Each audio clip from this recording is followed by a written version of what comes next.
नमस्कार, think tank पर आप सभी का स्वागत है। आज हम बात कर रहे हैं पंजाब हरियाणा हाई कोर्ट के उस फैसले की जिसमें देश को बांटने की कोशिश की गई है। देश में मुस्लिम लॉ लाने की कोशिश की गई है, सरिया कानून लागू करने की कोशिश की गई है। दरअसल पंजाब में एक मामला सामने आया जिसमें 16 साल की लड़की को 21 साल के लड़के से प्यार हो जाता है, जिसमें वो दोनों शादी कर लेते हैं। शादी करते हैं 8 जून को, फिर 13 जून 2022 को वो कोर्ट में जाते हैं, जिसमें वो गुहार लगाते हैं अपनी सुरक्षा के लिए कि हम सुरक्षित नहीं हैं, हमें सुरक्षा प्रदान की जाए। जिसके बाद हाई कोर्ट भी कुछ ऐसा फैसला लेती है, उनकी शादी को वैलिड करार दे देती है, वैलिड बता देती है। दरअसल लड़की की उम्र 18 साल से अब बढ़ाकर 21 साल कर दी गई है हिंदुओं में। वही हाई कोर्ट इसमें कहती है कि मुस्लिम समुदाय में मुस्लिम पर्सनल लॉ के हिसाब से 16 साल की लड़की, यानी कि अगर कोई लड़की प्यूबर्टी पा ले उसके बाद वह शादी करने के लायक हो जाती है और वह अपनी मर्जी से शादी कर सकती है और उनकी शादी वैलिड ही मानी जाएगी। इसमें मुस्लिम पर्सनल लॉ का इस्तेमाल किया गया, जिससे हमारे देश के कानून व्यवस्था पर बहुत बड़े सवाल खड़े हो गए हैं, क्योंकि इसका असर हमारे देश में चाइल्ड मैरिज पे पड़ सकता है और सबसे बड़ा असर पॉस्को एक्ट पर भी पड़ सकता है। इसमें इस लड़की की शादी को वैलिड करार देने के पीछे हाई कोर्ट का क्या मंशा थी वो कुछ समझ में नहीं आई, जिसको सुप्रीम कोर्ट में अब चैलेंज कर दिया गया है। अब यहाँ पर हाई कोर्ट के इस फैसले के बाद देश में कुछ सवाल खड़े हो गए हैं कि देश में दो कानून कैसे हो सकते हैं, एक ही देश में दो समुदाय के लोगों के लिए दो अलग अलग कानून कैसे हो सकते हैं।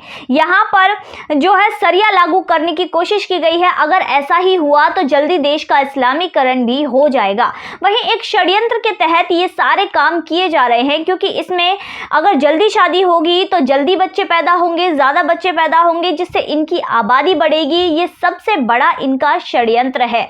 वहीं दूसरी तरफ एनसीपीसीआर ने यहाँ पर सुप्रीम कोर्ट में इस फैसले को, हाई कोर्ट के इस फैसले को जो है चैलेंज कर दिया गया है। इस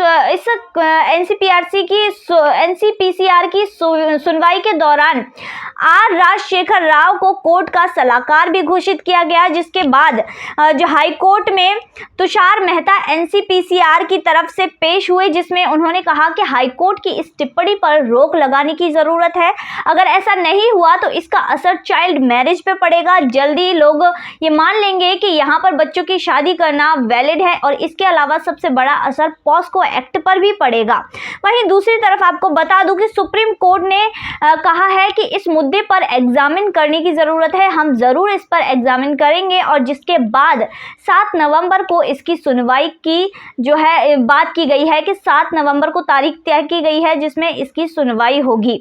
वहीं दूसरी तरफ पठानकोट के जो हाई कोर्ट था, पंजाब हरियाणा हाई कोर्ट में जब ये मामला गया, जिसके बाद पंजाब हरियाणा हाई कोर्ट ने इस शादी को वैलिड करार देते हुए जो पठानकोट के एसएसपी थे उन्हें तुरंत आदेश दिया कि इनके आवेदन को स्वीकार किया जाए और उस पर तुरंत ही कार्यवाही की जानी चाहिए।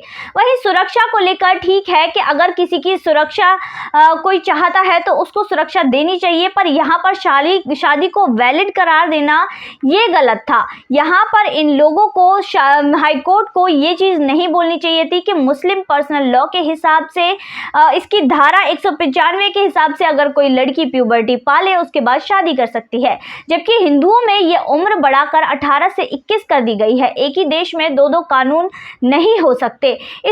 ये इतनी सी बात हाई कोर्ट को समझ नहीं आई, जिसको अब सुप्रीम कोर्ट में चैलेंज कर दिया गया है। तो आज की वीडियो में बस इतना ही। आपकी इस वीडियो पर क्या राय है, इस मुद्दे पर क्या राय है, हमें कमेंट सेक्शन में जरूर बताइएगा और देखते रहिए थिंक टैंक।